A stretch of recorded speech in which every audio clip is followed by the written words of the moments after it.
안녕하세요. 네이버 최고의 부동산 카페 아름다운 내 집 갖기 매니저 청개구리입니다. 자, 오늘은요 선별단지 영상으로 왔습니다. 분양가 중개 시즌2 20화고요 16탄입니다. 어디냐? 핫할 만한 단지죠. 부산입니다. 오랜만에 서울 촌놈 시리즈를 찍게 되는데요. 드파인 광안이라고 하는 단지를 다루겠습니다. 일단 공고가 나왔고요. 27일날 그랜드 오픈이라서 아직 홈페이지에 평면도 같은 건 좀 안 떠 있는 것 같아요. 일단 나온 정보 갖고 얘기를 드린다 이렇게 보시면 될 것 같습니다. 자, 드파인 광안에 대한 제 한 줄 평 어떠냐? 이렇습니다. 해운대 개 섞어라. 부산하면 이제 저희들이 부동산에 떠오르는 데가 바로 일단 해운대입니다. 그렇죠? 그럴 수밖에 없죠. 가장 비싸기 때문에 그 해운대 가격이 요즘 약간 주춤했던 것 같긴 한데 여하튼 남천이 있고 광안이 있죠. 부산에 해운대만 있는 건 아닙니다. 이 광안에 드디어 신축이 하나 또 들어가게 됩니다. 드파인 광안인데요. 자, 얘 분양가 가격 글쎄요 어떻게 평가할까요? 부산 분들 보시면은 어떻게 생각할지 모르지만 만만치 않은 가격입니다. 자, 해운대 계속 거라. 자, 이 얘기 보시면 이제 해운대 분들이 좀 화내실 것도 같은데 해운대를 넘어선다 뭐 이런 얘기보다도 이제 수영구 쪽이라든가 이쪽 남구 쪽이랑 이런 쪽에서도 그리고 사실 얼마 전에 다뤘지만 금정 매종 카운티도 제가 다뤘었는데 구도심 쪽이라든가 이런 쪽에서도 재건축, 재개발 단지들이 나오기 시작합니다. 자, 어떤 판도로 돌아갈지 이걸 한번 봐야겠죠. 일단 호기롭게 나섰다. 드파인 광안이 이렇게 보시면 될 것 같습니다. 그래서 한 줄 평이 해운대 계속 거라 였다 이렇게 봐주면 될 것 같고요. 일단 기본 정보 보겠습니다. 부산 드파인 광안. 자, 10월 2일 얼마 안 남았죠. 대체율로 10월 1일이 됐기 때문에 10월 2일 날 순위가 있고요. 특공은 9월 30일이겠죠. 자, 역세권입니다. 일단 광안역 부산 2호선 나름 초역세권이라 볼 수가 있죠. 왜냐면 지금 미리 살펴볼까요? 요거 보이시나요? 분양 중 이게 드파인 광안입니다. 그 옆에는 여러분들 흔히 광자라 부르시는 광안 자이가 있죠. 자, 여기 뭐 주출입구가 나겠지만은 대충 거리제기를 해보면 끝쪽에서 6번 출구까지 153m. 상당히 짧죠. 단지 끝쪽에서 걷는다고 하더라도 당연히 도보권이 되는 거리다 이렇게 볼 수가 있을 것 같습니다. 초역세권 들어간다 이렇게 볼 수가 있겠고요. 요건 빨간색으로 해놓은 게 광안역이든 어디든 역세권은 하방 경직성을 갖추게 해주는 큰 요소이기 때문에 빨간색으로 해놓은 거고요. 자, 세대수는요 얘 같은 경우에 재건축이다 보니까 일반 재개발에 비해서도 적고요. 그래도 생각보다 많이 낮았어요. 1200세대 중에서 일반 분양은 567세대. 아주 나쁘지는 않은 것 같다. 나쁘면 한 200세대만 나오는 경우들도 있거든요. 보시면. 자, 입주는요 26년 6월 예정입니다. 일반적인 분양단지에 비해서는 좀 빠르죠. 3년이 안 걸리고요. 1년 반 조금 넘는 입주 대기간이 있다 이렇게 보시면 될 것 같습니다. 그래서 이제 분양 자금 마련이라든가 이런 데서는 좀 주의하셔야 돼서 제가 빨간색으로 해놨다 이렇게 보시면 되고요. 기본적인 분양가 말씀드리기 전에 일단 전매 제한은 6개월이고요. 거주 의무는 없습니다. 그리고 재당첨 제한도 없습니다. 분성제는 적용되지 않고요. 따라서 투자 목적으로 평가하시고 들어가신 분들도 뭐 조건은 나쁘지 않다 이렇게 볼 수 있을 것 같습니다. 자, 제일 중요한 거죠. 기본 분양가입니다. 일단 84형 기준으로 봤습니다. 왜냐하면 84형이 전체 세대 중에서 50%가 넘어요. 300세대 정도 되거든요. 567세대 중에. 저희는 기본적으로 84형 기준으로 다루죠. 왜냐하면 여러분들이 평가하시기 쉽게. 공고 들어가 보시면 여기 나와 있습니다. 78형도 있고 위에 보시면 59형도 있긴 있어요. 자, 근데 84형이 A, B 두 타입으로 나오는데 1층 최저가는 9억 9,800 그리고 9억 8,900 대략 10억 정도 된다 이렇게 보시면 될 것 같습니다. 20층 이상 고층 경우에는 12억 3천, 12억 2천 뭐 1,000만 원 차이 나는데 12억 선이다 이렇게 보시면 될 것 같아요. 정리해드렸습니다. 일단 최저층은 10억 선에서 최고층은 12.3억 선까지 분포하고 있다 이렇게 보시면 되죠. 근데 문제는 기본 분양가가 아닙니다. 뭐가 문제입니까? 옵션들이 붙잖아요. 다행히 얘는 확장비는 없습니다. 일괄 확장이 적용되기 때문에 별도로 확장비는 없고요. 에어컨 들어갑니다. 에어컨은 5개일 때 1,000만 원, 6개일 때 1,200. 이건 뭐 평균 평타 수준이죠. 분양가 중개 보시면 알겠지만 최근에 5개면 950이고 6개면은 1,100, 1,200 가거든요. 그냥 거기에 맞춰 나온 것 같고요. 다만 고급형 뭐 다른 단지들도 있는데 공기청정기를 다실 경우에는 이 가격에 플러스 300이 있다 이렇게 보시면 될 것 같습니다. 그래서 확장비는 아예 없으니까 뭐 나쁘지 않고 에어컨 같은 경우에는 그냥 일반적으로 나왔다. 문제는 이거죠. 옵션입니다. 옵션이 저희가 항상 그렇지만 일단 무조건 다 때려박죠. 저희는 그렇게 계산하죠. 시스템 워크는 좀 전에 보여드렸고 여기 보시면은 가전인데 가전은 굳이 하실 필요가 없습니다. 따로 그냥 하시는 게 들어가실 때 하시는 게 훨씬 더 좋은 걸로 더 싸게 하실 수 있으니까 뭐 생각하시고요. 다만 뭐 한 1, 20만 원 정도 드는 걸로 주방 TV나 홈 네트워크 월패드를 좀 업그레이드 시키는 게 있어요. 기본도 제공이 되는데 기본보다는 좀 더 난 걸로 보입니다. 그런 거 뭐 한 50만 원 이하니까 하시면 될 것 같고요. 인테리어가 여기 나옵니다. 얘 같은 경우에 8,000을 계산한 게 계산은 간단하게 이 표 하나로 다 정리가 돼요. 84A하고 84B 여기 보이시죠? 이렇게 두 개. 그 다음에 개별 옵션으로 들어가는데 이게 다 합치면 한 7천 정도 나오거든요. 저는 이렇게 생각해요. 유럽산 하이브리드 마루라고 하는데 이런 건 꼭 할 필요가 있을까 이런 생각이 듭니다. 기본으로도 마루는 깔려줄 것 같은데, 그 다음에 중문 같은 경우에도 자동 중문으로 들어가 주긴 하거든요. 470으로 들어가는데 자동 중문에 대해서 호불호가 좀 갈려요. 여러 가지 이유로 살펴보시면 알 겁니다. 이것도 선택할 때 좀 고민해 보시면 하고, 뭐 이런 걸 해야겠죠. 거실 아트홀이나 이런 건 기본적으로 하니까요. 뭐 그 다음에 주방 특화도 하셔도 될 것 같고요. 이런 거는 좀 그런 것 같아요. 1,900만 원짜리인데 뭐냐면 욕실 특허가 있어요. 바닥, 벽을 뭐 유럽산 타일로 해주고 유럽산 도기 같은 거, 유럽산 수전 쓰는데 저는 이건 이렇게 생각해요. 한 2,000돈 드는 거잖아요. 1,900인데 보통 얘가 하이엔드잖아요. SK에서 만든 드파인인데 이런 거가 일단 들어가면 비싸지는 게 맞는데 이걸 옵션을 해놨단 말이에요. 근데 저는 굳이 유럽산 수정과 독이 유럽산 타일로 할 필요가 있을까? 아메리칸 스탠다드 정도만 해도 고급이거든요. 그런 걸로 개별적으로 나중에 교체해도 되거든요. 교체하는데 뭐 시간이 많이 걸린 것도 아니고 했을 때 굳이 이 돈을 다 들여서 이걸 할 필요는 없지 않을까? 물론 욕실 2개에 해당되는 겁니다. 하나짜리는 아니고요. 욕실 1, 2에 이거 포함되는 건데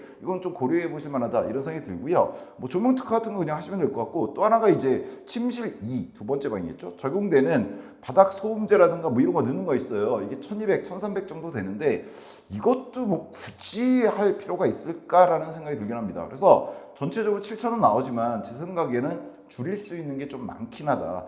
이게 뭐 하이엔드를 포기하는 게 아니라 대체할 수 있는 것들이 있어요. 그리고 쓸데없는 것도 좀 있는 것 같고요. 대체해서 하이엔드급으로 외국 거 넣는다고 하더라도 이 정도까지는 안 될 수 있지 않을까라는 게 좀 있습니다. 여러분 감안하시고 좀 보셔야 될 것 같아요. 따라서 분양가치가 어떻게 들었냐. 일단은 8,000 정도죠. 에어컨에다가 옵션 다 풀로 하면 그러면은 대략 84형 최고가 기준으로 기본 분양가가 12.3억이니까 13억 가거든요. 근데 거기까지는 아닌 것 같고요. 옵션에서 대략 2, 3천 원 줄일 수 있을 것 같습니다.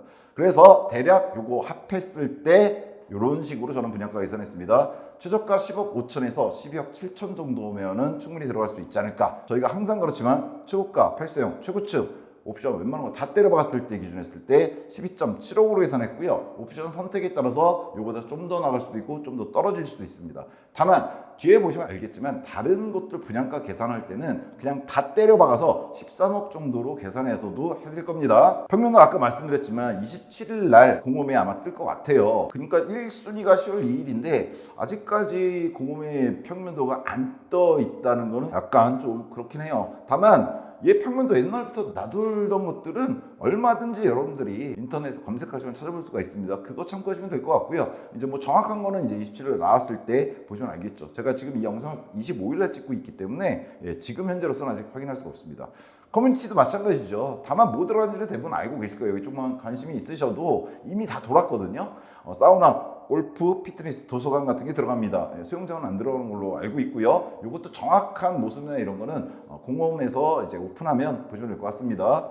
자, 주차는 1.37대 1 정도로 계산이 됐습니다. 뭐 1.35대 1로 계산하시는 분도 있는데요. 도찐 게 찐이죠. 1.35대 정도로 보셔도 상관없을 것 같아요. 1.45대 정도만 대줘도 나쁘지 않다고 저희가 평가하고 1.2대 정도면은 좀 아닌데 이렇게 말하는데 그 중간값이 나왔습니다. 그래서 뭐라고 말하면 좀 힘든 것 같아요.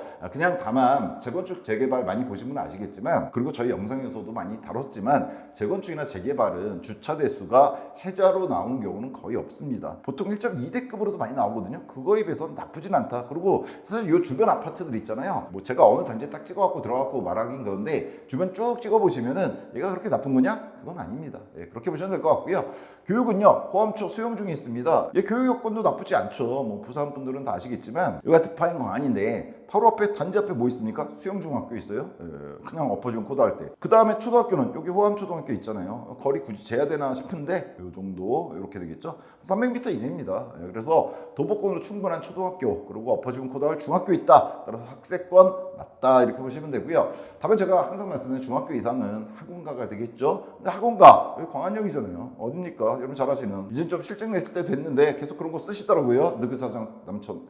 남천 쪽에 학원가 형성돼 있죠. 짧습니다 거리. 뭐 셔틀도 다 당연히 다니는 거리고요. 교육적으로는 빠지지 않는다. 저는 이렇게 생각을 합니다. 편의성은 더 말할 거 없죠. 광안입니다. 원도심이잖아요. 그냥 특히나 원도심 재건축 재개발 다룰 때 다 말씀드렸지만 여러 번 말씀드렸지만 원도심은 기본적으로 인프라 갖춰진 곳이에요. 거기는 아파트나 아니면 주택들이 재개발이나 재건축되는 겁니다. 따라서 편의성은 여기 분들이 더 잘 아시겠지만 좋습니다. 광안 기존 뭐 다 이용할 수 있고 남천도 갈 수 있고 뭐 조금만 가면 센텀 이쪽 해운대 쪽도 다 이용할 수 있잖아요. 좋습니다. 편의성 나쁘지 않아요. 어디 멀리 변두리 지역에 생기는 아파트가 아니잖아요. 원도심 재건축이다 이렇게 보시면 되니까요. 전반적으로 기본적인 조건 좋습니다. 근데 제일 중요한 건 뭡니까? 다른 거 없죠. 분양가 때문에 분양가. 얘를 선별단지로 저희가 선정을 했어요. 사실은 모집 공고가 나오고 시간적 여유가 없어서 스피드 분양가 중계로 다루려고 했는데 그래도 선별단지로 다룰 만한 급이 아닌가 해서 좀 급하게 하다 보니까 원래 제가 해드린 거 있죠. 얘를 왜 선별단지로 선정했느냐 이 얘기를 지금 뺐거든요. 일부러 뺀 거 아닙니다. 갑작스럽게 공고가 떠서 하다 보니까 그런 건데 저는 얘 선별단지급으로 봅니다. 요걸로 그냥 설명해 드릴게요. 다른 때와 다르게. 요거 때문에 그래요. 일단 역세권입니다. 왜냐하면요, 제가 부산에 대해서 촌놈 시리즈인데 제가 서울 촌놈이잖아요. 이게 지금 한 4번째 단지 정도예요. 제가 뭐 다뤘었냐면 장안 디에이트를 다뤘었고요, 일광 노르웨이 숲 다뤘었고, 금정 매종 카운티 다뤘었거든요. 그리고 나서 얘인데 제가 부산에 관심이 없는 건 아니었어요. 분양하는 곳이면 웬만하면 다 관심 갖습니다. 청약홈도 보고 있고. 근데 얘 부산에서 앞서 말했던 단지들도 다 괜찮은 단지고 나름대로 투자성이 있는데 얘가 그 중에서는 제일 낫죠. 왜냐면 부산의 중심권에 들어가잖아요, 광안역. 근데 이런 단지가 맞나를 생각하면요, 여러분 어떻게 생각할지 모르지만 저는 그렇게 많아 보이진 않아요. 이런 단지들이 최옥세권이고 학세권도 갖추고 있고 편의시설 어느 정도 갖추고 있는데 그리고 대단지 규모로 전체 합은 1000세대 넘잖아요. 이렇게 들어가는 단지들이 맞느냐? 그렇지는 않은 것 같습니다. 뭐 앞으로도 분양이 있을 겁니다. 제가 알기로 더 있기는 한데 이만큼 갖추는 곳들이 그렇게 많지는 않은 것 같아요.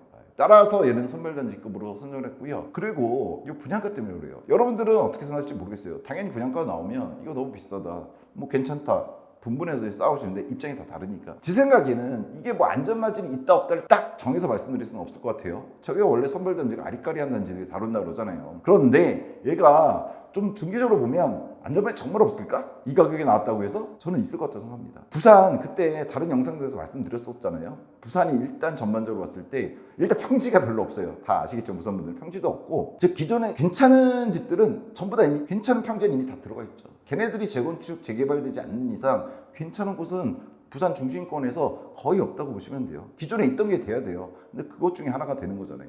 이런 데들이 이렇게 많을까? 있다고 하더라도, 된다고 하더라도 그 분양가가 어떨까? 왜냐면 이게 대규모 단지 개발처럼 계속 되는 게 아니잖아요. 이번 달에 하고 다음 달에 나고 다다음 달에 나고 이러질 않는단 말이에요. 길게 가면 몇 년 만에 하나씩 나오고 이러는데 그 정도까지는 아닌 걸로는 알고 있어요. 조만간 좀 나올 것들도 있는 걸로 알고 있는데 여하튼 부산 전체, 부산 그래도 우리나라 제2도시입니다. 그 규모로 봤을 때 괜찮게 나오는 단지가 워낙에 없다는 게 문제입니다. 그래서 저는 얘는 선별단지급이다. 지금 당장은 어떻다 저떻다 말은 많지만 결국에는 부산의 어떤 상황, 여건을 봤을 때 나쁜 단지는 아닌 것 같다, 이런 생각이 들었습니다. 당장의 어떤 안전마진이 몇 억이 나온다 이렇게 말씀드리기 힘들지만 결국은 경쟁률이 어떻게 나오든 그걸 떠나서 추후에 시간이 흘렀을 때 썼다라고 할 수 있는, 그때 살 걸 껄무새기 요즘 많이들 하셨는데 그럴 단지인 것 같아요. 그래서 다루는 거다 이렇게 보시면 됩니다. 개인적인 생각이니까 욕하셔도 돼요. 더구나 서울 촌놈이잖아요. 제가 부산을 뭘 한다고, 그죠? 분양가, 그래서 저는 과감하게 이렇게 썼습니다. 적절하다라고 저는 개인적으로 생각합니다. 욕을 하셔도 됩니다. 당연히 전 모든 영상에서 욕하셔도 된다고 말씀드려요. 자, 왜 그러냐? 이것 때문에 그렇습니다. 제 생각입니다. 부산의 기존 아파트들 그리고 최근에 들어간 단지들하고 비교입니다. 어디 비교했냐? 크게 두 군데를 비교했어요. 이렇게 딱 잘라서 6개 단지 중에 왼쪽 4개는 기존 수영구 쪽에 있는 아파트들, 남천 쪽도 있고요. 오른쪽에 2단지는 어디냐? 아까 말했던 해운대 계속거라 해운대 쪽 아파트 2군데를 따왔습니다. 따온 건 이래요. 구축 좀 따왔고요. 그 다음에 신축 비교하셔서 따왔고요. 해운대 쪽은 왜 따왔느냐? 이런 게 있어요. 어떤 아파트가 들었을 때 그 주변 아파트만 보시는 경우들이 좀 있거든요. 물론 분양 많이 받아 보시는 분들은 그렇지 않지만, 근데 이렇게 보실 필요가 있어요. 이 입지에 대해서 평가할 때 주변에 있는 상급지라든가 비슷한 입지에 좀 거리가 떨어져 있더라도 이 분양가와 비슷한 가격대를 보이고 있는 아파트를 갖다가 비교해 보시면 상당히 용이합니다. 투자성을 딱 판단할 때. 그래서 해운대 거 2개 따왔다 이렇게 보시면 됩니다. 물론 개인적으로 이렇게 따왔기 때문에 이거 갖고 또 욕하시는 분들이 있을 것 같긴 한데, 자, 한번 들어가 보죠. 첫 번째는요, 광안 쌍용 예가 디오션입니다. 광쌍이라고 많이 부르신 것 같던데 부산분들은. 얘 왜 따냐? 일단 입주가 2014년도에 있어요. 광안이 26년도에 들어가거든요. 대략 13년 차 정도 날 겁니다, 횟수로. 그럼 얘는 구축으로 넘어가게 되겠죠. 지금 이제 10년 차가 이미 넘었으니까. 그러면은 구축과 신규 분양할 때 비교하는 방법이 하나 있죠. 뭐냐면 보시면 최근에 하는 방법이죠. 21년도에 보통 전국적으로 한번 때려 맞았기 때문에 전고점이라는 걸 갖고 비교할 수가 있어요. 다만 쌍용예가 디퓨저는 이런 게 있습니다. 엄청 많아요. 아파트단지에 부산 한두 동짜리 많다고 전에 영상들에서 말씀드렸는데 그래서 좀 지어야죠. 이번 뭐 기본 분양가가 10억이 넘어가니까요. 8억부터로 치면은 단지들이 많이 줄어들었죠. 자, 여기가 광안자이, 광안역 옆에 아까 보여드렸죠? 들어가는데 광쌍자 어딨냐? 바로 건너편에 있습니다. 예. 광안역을 갖다가 사이에 두고 건너편에 있다 이렇게 보시면 돼요. 이 광쌍자 들어가 보시면 지거래가 114형부터 이제 84제곱미터겠죠. 보면은 최근 거래된 거가 있는 형도 있고 없는 형도 있는데 보시면은 115G 같은 경우에 지난달이죠. 8월 달에 9억 500, 6월 달에는 10억 3천에 팔렸습니다. 그 전에는 뭐 9억 3,500, 즉 9억에서 10억 초반선 가고 있고요. 다른 형 보시면 117 2형이 좀 거래가 된 게 보이는데요. 이 같은 경우에도 9억, 8억 7천, 10억 7천 이런 식으로 왔다 갔다 한다 이렇게 보시면 됩니다. 그리고 전고점은 보시면 16억도 있었고 14억도 있었고 여기 또 14억짜리 하나 있고 뭐 이런 식으로 갑니다. 전고점은. 그래서 이렇게 정리해 드렸습니다. 전고점은 14에서 16억이었다. 다만 여기 있죠. 얘 같은 경우에는 위치가 여기잖아요. 여기가 이제 여러분 다 아시는 광안리조역장. 저도 얼마 전에 여기 한번 가서 일 때문에 왔는데 여기 꼼장어 옛날에 먹었던 기억이 나서 맛있게 먹고 왔는데요. 여기 이게 있죠. 이 광산 같은 경우에는 이쪽이 이거 건물들이 그렇게 높지 않으니까 이쪽이 좀 보이는 경우가 있을 거예요. 그렇죠? 지금 여기 뭐 재개발도 안 돼 있는 데도 있고 하다 보니까 그러다 보니까 뭘 생각하셔야 되면 부산 분들은 당연히 잘 아시겠지만 요거 14억 16억 전고점이 어떤 호실인가 좀 생각해 보셔야 돼요. 조망이 있는 호실일 수 있죠. 그렇죠? 그래서 조망이 있는 호실은 별개다라고 생각하시고 보셔야 됩니다. 따라서 그냥 얘는 광산 같은 경우는 이렇게 보시면 될 것 같아요. 드파인 광안이 지금 조망이 막 좋다 이러진 않잖아요. 더군다나 일반 분양분이니까 조합원 것도 아니고 대략 아까 말씀드렸죠 11억에서 13억이거든요. 다만 뭐 아까 말씀드렸지만 10억 7천 선 정도로 끊을 수도 있습니다. 옵션 선택에 따라서. 그래서 대략 12.5억 기준으로 보면 위층 고층으로 봤을 때 지금 현재 광산 거래되고 있는 9억에서 10.5억보다는 1억 정도 비싸다. 다만 아까도 말씀드렸죠 구축이잖아요. 얘는. 얘 들어갈 때, 드파인 들어갈 때 얘는 거의 15년 차를 향해서 가게 됩니다. 13년 차니까. 따라서 그거 고려하시고 이 실거래가 보시고요. 전고점은 이게 어떤 호실인지 정확히 제가 알 수는 없어서 조망이 있는 호실 수도 있어서 감안하시고 비교하셔라. 요게 있습니다. 또나 광자라고 부르던데요. 광안자이. 얘는 당연히 비교해야죠. 왜냐면 이번에 들어서는 드파인 광안 바로 옆에 붙어 있잖아요. 그렇죠?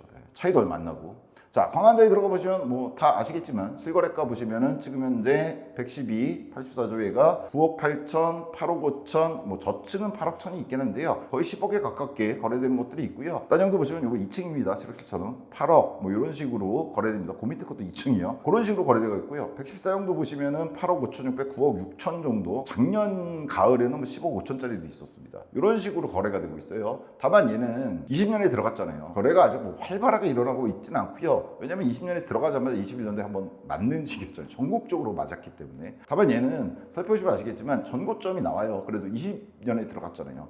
전고점을 보시면 84년 기준으로 봤을 때 12.5억에서 14억이었다. 이렇게 보시면 될 것 같습니다. 자, 그 다음에 하나 더 비교해 드릴게요. 2022년에 들어갔습니다. 얘는 거래는 활발하지 않겠죠? 이제 갓 2년. 더샵 남천 프레스티지. 어디냐? 남천이 들어가잖아요. 광안에서 한정원 잡으면 금년산역이고 그 다음이 남천역입니다. 그 바로 앞에 들어가 있죠. 네. 더샵 남천 프레스티지, 남천 더샵이라고도 하네요. 얘 들어가시면은 역시나 실거래가 보시면 나오잖아요. 그렇죠? 10억 6천에 8월 달에 거래가 됐고요. 15억 5천, 11억 7천짜리도 있네요. 33층 고층은 7월 달에 11억 7천도 있었습니다. 다만 얘는 전고점이 있을 수가 없죠. 22년도니까 이제 거래됐는데 무슨 전고점이 있겠습니까? 따라서 얘는 이렇게 해놨습니다. 15억 9천에서 11억 7천으로 최근에 이제 거래들이 이루어지고 있다. 예. 고층이냐 요거에 따라 좀 다르겠죠. 얘도 뭐 좀 전에 보셨지만 위치 좋아요. 남천역 바로 옆에 있잖아요. 얘도 당연히 도보권이고 그리고 뭐 학교도 멀지 않습니다. 남천초 얘도 멀지 않고 좋잖아요. 그렇죠? 고등학교도 주변에 있는 것 같고요. 요거에 있고요. 하나 더 보여드릴게요. 어차피 보는 김에 23년도에 들어간 거죠. 남천자이가 있습니다. 유명한 단지죠. 남천자이. 자, 남천자이가 어디 있습니까? 남천역에서 이 바닷가 쪽으로 가면 있죠. 그쵸? 이게 보이네요. 삼익비치타운. 좀 이따 말씀드릴게요. 삼익비치타운. 자, 남천자이 여기 들어가 있습니다. 위성 사진 보시면 얘도 아마 이쪽이 바다잖아요. 그쵸? 앞에 그리고 가리는 게 없기 때문에 일부 호실들 꽤 그래도 많은 호실일 것 같은데 조망이 나쁘지 않아요. 광안대교 조망이 있는데 뭐 뭐 아시는 분들은 아시겠지만 서울 사람들이 한강에 환장하는 것처럼 부산 분들은 이 광안대교 그 야경이나 이런 거에 거의 그렇죠. 환장한다고 하면 자, 하여튼 남천자가 있는데 얘는 어떻게 거래가 되고 있느냐? 23년 1월에 들어갔고요. 아직 2년이 안 됐습니다. 그래서 실거래가가 당연히 많이 뜰 수가 없죠. 그렇죠? 다만 얘는 그러면 어떻게 봐야 되냐, 이런 아파트들은 감안하고 보긴 해야 됩니다. 다른 형의 거래에 있는 걸 좀 봤는데 일단 12억 7천에 102형, 얘는 84형이 아닙니다. 77.98형. 큰 차이는 안 나지만 한 두세 평 차이 나지만 여하튼 12억 7천에 된 게 하나가 있고요. 20층짜리로. 근데 요건 이렇게 보셔야죠. 전체 면적을 갖다가 요거 84를 다 찍어보는 거예요. 그냥 8개나 되네요. 자, 요거 찍고 매매를 한번 쳐보는 거죠. 물론 호가일 겁니다. 호가인데 보시면은 14억, 14억, 16억, 14억 이런 식으로 나옵니다. 층 보면은 빛이 바다뷰 뭐 이런 게 있어요. 이런 게 보통 14억. 다만 주의하셔야죠. 호가고, 그리고 얘는 아직 거래가 실거래로 나온 거는 거의 없다는 점 생각하시고 보셔야 됩니다. 그리고 다시 한번 말씀드리면 얘 같은 경우에는 이 조망 때문에 좀 더 높게 평가를 받을 수 있는 점이 있다는 거. 여기 써놨잖아요. 조망 있는 호실은 별개, 단지는 별개죠. 여하튼 얘는 지금 12억에서 14억 정도로 얘기들이 나오고 있어요. 근데 좀 해보셨지만 84보다 낮은 놈도 10억엔 거래가 됐거든요. 그것 때문에 좀 써놨다 이렇게 보시면 됩니다. 그럼 여기까지가 뭐다? 광안 쪽에 있는 거, 수영구 쪽에 있는 아파트들 이렇게 보시면 됩니다. 그랬을 때 득파인 광안 어떻게 예상했죠? 대략 최고가 기준으로 12.7억에서 13억 사이 왔다 갔다 할 것 같은데 그 7천만 원 다 때려 박으면 13억 됩니다. 자, 얘가 보시면 구축이라고 할 수 있는 쌍용이나 디오션, 그 외에도 구축 여러 군데가 있습니다. 그런 거에 비해서는 실거래가 당연히 지금 높게 나왔습니다. 그리고 바로 옆에 있는 광안자이보다도 높게 나오긴 했는데 광안자이의 기존 전고점에 비해서는 낮거나 비슷하다, 이렇게 볼 수 있을 것 같습니다. 광안자이가 말이 많을 수밖에 없어요. 아까도 보여드렸지만 얘가 바로 옆에 붙어 있잖아요. 그렇죠? 그래서 욕먹을 각오하고 말씀드리면요, 브랜드 차이, 부산분들은 보면은 자이가 좀 더 높게 평가되는 것 같기도 한데 SK 드파인 같은 경우에는 나름 하이엔드로 만드는 새로운 브랜드잖아요. 그래서 큰 차이는 저는 개인적으로 없다고 생각합니다. 큰 차이는 없다고 생각하고요. 또 하나 위치상에서는 광안역하고 중학교, 초등학교, 학세권, 역세권에서 봤을 때 다소라도 득파인이 좀 더 좋은 위치가 아닌가라는 생각이 듭니다. 왜냐하면 광안자이에서 광안역 가는 거는 뭐 일부동은 득파인이 좀 멀 수도 있는데 전반적으로는 득파인이 좀 더 가까운 게 맞고요. 특히나 뭐 초등학교, 중학교는 이쪽이 맞겠죠. 제가 촌놈이라 이쪽 가는 것도 아무래도 광안이 조금 더 낫다, 이렇게 볼 수가 있을 것 같거든요. 그래서 근소하지만 득파인이 좀 더 낫지 않은가 이런 생각이 들고요. 또 하나는 연도 차이가 나잖아요. 5년 이상 차이가 나게 되거든요. 즉 득파인 광안이 들어가서 준신축, 뭐 득파인도 2026년에 들어가면 한 2030년쯤 되면 준신축이 되잖아요. 근데 5, 6년 차이가 나기 때문에 좀 더 빨리 구축 쪽으로 넘어가게 되잖아요. 5, 6년 차이라는 게 있으니까 아주 큰 차이를 볼 수는 없지만 그런 면에서 봤을 때 조금 더 득파인 광안이 높다고 생각하는데, 그랬을 때 이 분양가는 그냥 허용될 수 있는 분양가 정도 아닌가 이렇게 생각합니다. 왜냐면 광안자기가 좋은데 얘가 전고점이 있거든요. 전고점 못 들어올 아파트도 아니고, 그런 거 봤을 때 득파인 광안도 그에 비해서 밀리지 않고, 그럼 이 분양가는 주변에 있는 아파트의 전고점보다는 그래도 조금이라도 낮게 나온 거니까, 비슷하게 나온 거나 나쁘진 않다 이렇게 봅니다. 그 다음에 이제 좀 전에 봐드렸던 게 더샵 남천 프리스티지하고 남천자예요. 일단 무조건 남천이라는 거 갖다가 얘기를 많이 하시는 단지인데 얘네도 보시면 어때요? 지금 현재 실거래가하고 분양가하고 비슷하거나 아니면 남천자보다는 좀 낮죠. 좀 조망 이런 게 좀 더 낮다고 볼 수 있으니까요. 이렇게 봤을 때 저는 어떻게 보실지 모르겠어요. 기존 수영구 쪽, 광안 쪽 이쪽 아파트 4개 단지 봤는데 구축도 보고 신축도 보고 최근 들어간 것도 봤죠. 이렇게 봤는데 뭐 조망도 좀 다른 것도 보고 봤는데 전반적으로 봤을 때, 즉 여기 광안하고 남천이잖아요, 그렇죠? 전반적으로 봤을 때 이쪽에 들어갈 아파트들 더 있을 거거든요. 재건축 재개발 뭐 소규모도 있고 좀 크게 하는 놈도 있을 텐데, 그런 거 봤을 때 지금의 어떤 구축하고 들어서 있는 신축들과의 득파인의 가격 봤을 때 이게 아주 막 쌍욕을 받고 미쳤네 할 가격은 아닌 것 같다. 그렇잖아요, 지금 봤을 때. 그렇게 저는 평가를 합니다. 그래서 얘가 당연히 들어가자마자 부동산 경기에 따라 다를 수는 있겠지만 쭉 치고 막 올라갈 이런 거는 아니긴 하지만 기존 것들과 비교했을 때 나쁘지 않다, 이렇게 평가하는 겁니다. 그 다음에 이제 조심스럽죠. 서울 촌놈이 왜 이런 걸 하느냐 이럴 수도 있어서 해운대에 있는, 아까도 말씀드린 해운대 두 단지하고 좀 비교해 보겠습니다. 2개 단지 비교해 드릴 건데, 하나는 뭐냐면 너무나 유명한 역이죠. 백스코 센터시티역 여기 가까운 뭐 해운대 자이 1단지 여기에 비교해 드릴 거고요. 또 하나는 좀 더 가면 해운대역하고 중동역이 있거든요. 그 사이에 해운대 롯데캐슬 스타아파트가 있습니다. 얘네 두 개 비교해 드릴 거예요. 왜 그러냐면 여기 미리 이거 보여드릴게요. 얘네 가격이 어떠냐면 자1단지 같은 경우에는 현재 실거래가가 9억에서 10.5억이고요. 롯데캐슬 스타는 10.5억에서 11.2억입니다. 왜냐면 요거 연도 보이시죠? 얘는 13년도고 얘는 20년도니까 구축과 신축의 차이 정도로 보시면 돼요. 근데 얘 자1단지 전고점이 얼마였냐? 12.3억이었습니다. 롯데캐슬 스타 전고점 얼마였냐? 14.7억에서 16.5억이었어요. 왜? 드파잉왕은요 지금 분양가 12.5억에서 13억 사이 최고가 기준 이렇게 나오잖아요. 얘가 해운대 자1단지 전고점과 비슷하다 이렇게 보시면 돼요. 또 하나 롯데캐슬 스타 신축이죠. 2020년대 들어간 그래도 해운대 쪽에서는 신축입니다. 얘 같은 경우에 이렇게 거래되고 있죠. 드파잉 분양가보다는 조금 낮게 거래되고 있는데 얘 전고점이 14.7에서 16.5억이었습니다. 근데 해운대 롯데캐슬 위치가 어떠냐? 나쁘지 않아요. 중동역과 해운대역 사이에 있습니다. 뭐 실제로 이 거리도 먼 거 아닙니다. 이렇게 보시면은 대략 400m 이내 양쪽 다 그 정도 되겠죠? 근데 얘 위치가 어떠냐? 해운대면 여러분 떠오르시는 바다 조망 이런 거 생각하시는 분 많잖아요. 근데 그 조망은 아니죠, 얘가. 그렇죠? 이번에 드파잉 왕안도 뭐 최고층은 좀 보이는 데도 있을지 모르겠지만 전면적으로 봤을 때 해운대 쪽에 있지만 그런 건 없어요. 조망이 막 좋다 이런 건 없을 것 같습니다. 뭐 이쪽 조망이 어떨지 모르겠지만 따라서 요 두 단지를 해운대에서 가져온 거예요. 자, 먼저 자1단지에 대해서 얘기를 해볼게요. 자, 해운대 자1단지 좀 전에 보셨지만 일단 지금 10억 5천 정도까지 실거래 나오고 있는데 그전에 12.3억이었어요. 즉 드파잉 왕안 들었을 때 15년 차 거의 다 되는 아파트예요. 그렇죠? 쌍용 얘가 디오션과 비슷하죠. 그렇죠? 연도가. 그래서 실거래도 사실은 비슷하게 되고는 있습니다. 그리고 전고점이 12.3억이었어요.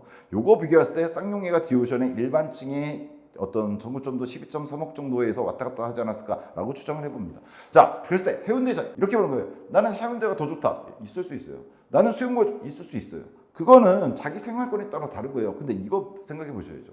분양 받으신 분은 거기서부터 조금 더 자유로울 수 있잖아요. 물론 내가 이 지역에 살고 있다, 이 지역 들어가신 분들도 있지만 선택을 놨을 때 그때 이런 거 보시면 되는 거예요. 해운대 쪽 백스코잖아요. 더군다나 이거 그쪽에 있잖아요. 정말 살기 편의성 좋은 쪽인데 여기 있는 아파트의 정보점이 이거야. 근데 지금 여기 들어가는 신축인데 얘가 이거야. 비교해 볼 수 있죠, 충분히. 또 하나, 롯데캐슬 스타. 해운대 있고 신축이에요. 지금 준신축이죠. 20년대 들어왔으니까. 그리고 역간 거리, 2호선 이용하는 거 비슷해요. 그리고 조망이나 이런 거에 있어서도 비슷해요. 근데 얘가 지금 11.2호까지 나가고 있는데 이게 고층은 이렇게 나갔었거든요. 물론 여기도 아주 고층은 멀리로 이제 바다 쪽에 보일 수도 있을 것 같은데 위치가 이런 걸 좀 비교해 보셔야 되는 거예요. 그래서 해운대 걸 따온 거예요. 제가 무슨 해운대하고 수영구하고 싸움치려고 갖고 온 거 아닙니다. 당연히 제가 그럴 의도는 없고요. 이렇게 봤을 때 이거 보시라는 거예요. 얘가 12.5에서 한 13억 최고가 기준했을 때 얘네들 연도가 다 차이가 나잖아요. 그렇죠? 구축도 있고 최근에 들어간 것도 있고 얼마 전에 분양한 것도 있어요. 얘네들 봤을 때 지금의 실거래가하고 요 정보점 흐름 봤을 때 얘는 어느 정도 평가받을 수 있겠는가. 과감하게 근데 여기서 제가 말씀드린다면 개인적이고 욕하셔도 됩니다. 이런 거 봤을 때 드파잉 왕은 나쁘지 않은 것 같아요. 아까 초기에 잠깐 말씀드렸지만 이런 입지에서 들어갈 만한 역세권, 학세권 이런 거 갖추고 편의성 갖췄는데 들어갈 만한 단지가 해운대 쪽이든 수영구 쪽이든 있을 거예요. 없다는 얘기가 아니라 그게 언제 개발되는 얘기예요. 그리고 언제 들어가는 얘기예요. 그리고 그게 그래서 나왔을 때 분양가가 얼마일 거냐는 얘기예요.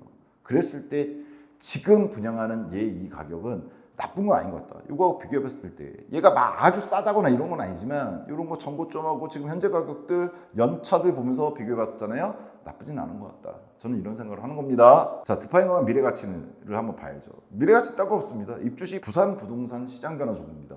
부산 부동산 시장에 대해서는 지난 다른 영상들, 세개 영상에서 여러 번 말씀드렸습니다. 에코시티도 있었고 뭐 여러 가지 얘기를 드렸었는데 일광도 있고 부산 전체 평가도 해드렸어요. 평지가 너무 없다. 해운대 좋지만 그거 다 합해봐야 강남, 서울 강남의 한 구의 크기보다 못하다. 이런 말씀 드렸었는데 부산 부동산 시장은요 계속 변화하고 있습니다. 그리고 최근에 분양가 계속 올라갔어요. 그나마 부산이 수도권에 비해서 상당히 느리게 올라간 편이라고 저는 개인적으로 평가합니다. 물론 부산 분들이 들으면 이씨 그렇게 많이 올랐는데 이렇게 하시겠지만 절대적 가격 자체가 그렇게 많이 올라간 건 아니에요. 수도권 시장 지금 보면요 앵간한데 괜찮다 싶으면 다 10억이 넘어가요. 부산에서 광안이 차지하는 어떤 위치가 있잖아요. 그 위상보다 더 훨씬 낮은 수도권의 어떤 위치들도 훨씬 더 비싸게 분양되고 있습니다. 결국 드파잉 왕은 근데 부산에 있잖아요. 부산 부동산의 시장 변화 정도를 봐야 되는데 아까 제가 보여드릴 때 보셨는지 모르겠지만 부산도 21년도에 맞았다가 정고점에서 내려왔다가 다시 올라가고 있느냐? 아니요, 이제 막 좀 뭐 올라갈까 고개 쳐들까 뭐 이 정도 하고 있는 것 같거든요. 그렇게 봤을 때 추후에 지금 금리 인하가 좀 시작됐잖아요. 미국부터 시작했고 우리나라 기준금리도 내려갈 겁니다. 다만 이게 워낙에 높아 있어서 내려가는데 걸리는 시간만 1년이 넘을 거라고 그랬잖아요. 뭐 내년 하반기 정도 돼야 저점 칠 거고, 그리고부터 한 2년 지나야지 사람들이 부동산에서 좀 이러거든요. 근데 부산이 나쁘냐? 아니요. 부산은 수도권 빼면은 다 지방이라고 서울 사람들이 생각하잖아요. 근데 지방에 미분양 많다고 얘기하잖아요. 부산은 그 정도 아닙니다. 예. 그리고 부산은 제2의 도시잖아요. 따라서 부산은 수도권의 어떤 흐름 같은 것과 무관하게 가지는 않습니다. 일부 해운대가 개발될 때처럼 이렇게 특이하게 튀거나 이러지 않는 이상. 근데 지금 그런 건 없잖아요, 부산이. 따라서 일반적으로 재건축, 재개발되는 속도로 나갈 것 같은데 향후 한 2, 3년 지났을 때 얘가 입주하고 나서 좀 더 시간은 지나야겠지만 얘는 26년 좀 빠르게 들어가잖아요. 부동산 시장, 특히나 부산 부동산 시장이 나쁠 거라고 저는 생각하지는 않습니다. 이미 지금 바닥 찍었는데 올라가야 되는데. 그리고 또 하나, 역세권 신축의 하방 경직성. 이거는 뭐 어느 지역이나 마찬가지지만 특히나 부산에서는 중요하다고 생각합니다. 특히나 역세권이고 부산분 또 항상 평지잖아요. 역세권인데 평지야. 학교도 바로 옆에 있고 신축이잖아요. 이런 게 만나를 보면요, 많지 않아요. 생각보다 많지 않습니다. 개발될 거 있다니까요. 근데 그게 언제 되냐고요. 되겠지만, 그리고 걔가 나와도 얼마일까냐, 이게 문제거든요. 따라서 좀 전에 다른 단지들, 주변에 있는 단지들 구축 신축하고 봤을 때 역세권 들어간 신축, 그리고 나머지 조건도 잘 갖춘 아파트 나쁘지 않을 것 같습니다. 하방 경직성 갖출 것 같아요. 사뒀는데 물리거나 뭐 이게 떨어져서 내 마음 고생시키거나 막 이러지는 않은 아파트입니다. 딴 놈들 떨어질 때 그래도 끝까지 버텨줄 만한 아파트 단지들 중에 하나다, 이렇게 보는 겁니다. 자, 그리고 주변 개발 예정 구역들의 분양가, 이게 제일 중요할 수도 있습니다. 주변 개발할 놈들 있잖아요. 개발 시작한 놈도 있고, 뭐 그게 소규모 단지냐 대규모 단지는 좀 다르겠지만 걔네들의 분양가가 어떨까. 그리고 저는 항상 여길 봐요. 부산분들은 당연히 아시겠지만 저는 광안리를 해운대보다는 더 많이 가거든요. 그 해수욕장 놀러 가는 것도 그렇고 관광도 그렇고 일하러 가도 해운대 쪽보다는 이상하게 광안리 쪽이 좀 마음에 끌려서 가서 여기서 뭐 먹고 술도 마시고 이러는데요. 이 광안리에서 딱 여기 해변가에 서서 딱 바다를 보면 광안대교 보이죠? 근데 뭐가 보입니까? 저 같은 이제 부동산에 조금 관심이 있는, 관심 없는 사람도 부동산에 비음만 알아도 딱 보는데 뭐가 걸립니까? 얘가 보입니다. 삼익비치타운에. 물론 얘가 어느 정도 걸릴지 모르겠지만 저는 개인적으로는 얘가 치고 나오는 순간 해운대 뺨을 때릴 거라고 생각합니다. 당연히 뭐 부산 분이 그렇게 생각하시겠죠? 어떻게 생각하시는지 모르겠지만 얘 조만간 춥다? 바로 옆으로 걸어가면 광안리 해수욕장이, 그런데 얘는 되는 순간 국평 기준으로 저는 과감히 얘기해보면, 언제 될지 모르니까 과감히 얘기해보면은 뭐 30억? 이것도 넘어갈 수 있는 단지가 아닌가, 이런 생각이 들어요. 30억도 넘어갈 수도 있겠죠. 시기에 따라서는. 네, 얘를 얘기하는 게 아니라 얘가 일바가 되겠지만 이쪽 수영 쪽 들어갈 아파트도 있고요. 사실은 여기서 말씀드리는 거는 뭐 이쪽 아파트지만 뭐 가양역이라든가 서면 쪽이라든가 뭐 많아요. 사실은 지금 준비 중인 데들이. 걔네들이 근데 문제가 뭐냐면 나왔을 때 분양가입니다. 분양가가 이번에 나온 드파인 광안에 뺨을 때리는 놈들이 많을 겁니다. 평지구 역세권이 학세권 갖췄다? 얘 뺨 때리고 남을 겁니다. 그래서 말씀드린 겁니다. 주변 개발 예정 구역들 분양가. 주변 개발 예정을 너무 가까이만 보지 마시고 좀 더 넓게 보셔도 분양가 장난 아닐 것 같습니다.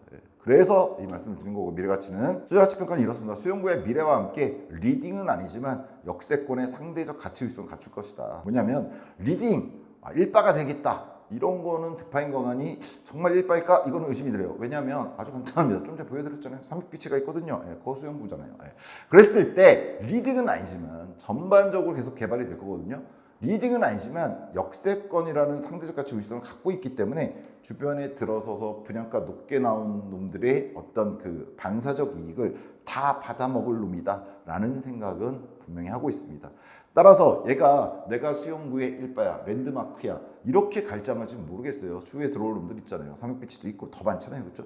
그 놈들이 들어왔을 때 어떨지 모르겠어요. 광안대교가 막 보이는 이런 놈들 들어올 수도 있잖아요. 하지만 그 놈들이 들어왔을 때 그 가격을 생각해 보면 그 반사적 이익을 다 가져가지 않을까. 얘 갖추고 있는 게 실거주 이런 측면에서는 정말로 나쁜 게 아니잖아요. 그렇죠? 부산분들이 제일 잘하실 거예요. 평지에, 여기에, 학교에, 편의성 뭐 이런 거 봤을 때 따라서. 그리고 부산은 전반적으로 지금 반등을 하지 못한 상태입니다. 그런 상태에서도 아까 보여드렸지만 주변의 구축 혹은 뭐 새로운 신축들에 비해서 무지막지하게 비싸다 이런 거 아니잖아요. 그렇게 봤을 때 전반적 투자 가치는 나쁘지 않다, 저는 이렇게 봅니다. 얘가 뭐 1순위 경쟁률에서 높게 나온다 이런 게 중요한 게 아닙니다. 그런 게 중요한 게 아니고 들어간 뒤에 그때의 가치를 갖다 보는 겁니다. 자, 마지막 한 줄평입니다. 뭐냐? 부산 구평 10억의 도래. 부산 구평이 10억이 넘은 거는 많아요. 기존에 해운대 쪽 뭐 많이 넘어 있고요. 그게 아니라 신축 원도심 쪽이라고 할까요? 구도심 쪽, 이쪽 분양가들이 10억도 훨씬 좀 넘잖아요. 사실 11억, 12억 가잖아요. 이제. 그걸 넘어섰다는 거 갖다가 마지막으로 도장 찍는. 이제 앞으로 이 가격 예란 안 나올 거야 라는 걸 도장 찍어주는 단지가 아닐까라는 생각이 들어서 부산 구평, 일반적인 지역의 구평을 얘기하는 겁니다. 부산 구평 10억 이상의 도래에 마지막 확인 도장 찍는 그런 단지가 아닌가라는 생각을 합니다. 그 얘기는 어떻게 보면요, 투자 가치가 있다는 말도 됩니다. 이 이후에 나올 놈들의 가격이 무섭다라는 느낌이 좀 들거든요. 부동산 시기가 좀 더 좋아졌을 때 기다렸다가 나오잖아요. 사실 세부 상황에 있어서 다양한 종목을 취합하는 과정에서 더군다나 제가 서울 촌놈이다 보니까 잘못 인지한 것들이 있을 수 있습니다. 너그러이 양해를 부탁드리고요. 투자는 개인 책임입니다. 부산 분들은 다 아시겠지만 여기 가셔서 꼭 입지 그래도 다시 한번 확인해 보시고요. 주변 단지들도 한번 돌아보시면서 요즘 어떻게 나와요? 매매 효과 어떻게 나와요? 그 공인중개사들한테 물어보면요, 공인중개사분들 정말 친절하게 잘 대답해줘요. 예. 그 정보들 얻는 게 정말 피가 되고 살이 됩니다. 그런 거 보시면서 들으시면서 정확 결정하시길 바랍니다. 투자는 개인 책임입니다. 예, 이 영상 보고 뭐 이게 어떤 애 좋던 애 이게 중요한 게 아니잖아요. 그렇죠? 여러분이 들어가실 거고 여러분이 사실 거잖아요. 그렇죠? 가서 꼭 보시고 뭐 평면도 안 나와 있는데 모델하우스 꼭 가셔서 그것도 한번 봐 보시고 그리고 결정하셔야 되죠. 그렇죠? 그리고 제가 말씀드렸지만 해운대 쪽도 한번 가보세요. 해운대 쪽 아파트 요즘 어떻게 돌아가는지 이것도 보시고요. 도심 쪽도 가보세요. 서면 쪽도 다 가보세요. 이 기회에 다 돌아보시면서 부산 넓지만 좁습니다. 넓지만 좁아요. 네, 돌아다니시면서 한번 보시고 평가를 해보시고 결정하시면 될 것 같습니다. 자, 100만의 부동산 카페 아름다운 내 집값기 분양정보 공식 단톡방이 아래 첫 댓글에 달릴 겁니다. 거기 들어오시면 뭐 여기서 영상에서 말씀 못 드린 것도 말씀드리고 있고요. 뭐 질문하시면 질문에 대한 대답도 제가 드릴 수 있는 거 다 드리고 있습니다. 들어오시면 될 것 같고요. 긴 시간 시청해 주셔서 감사합니다. 다음 시간에 좀 더 좋은 소식 그리고 정확한 소식 갖고 찾아오도록 하겠습니다. 감사합니다.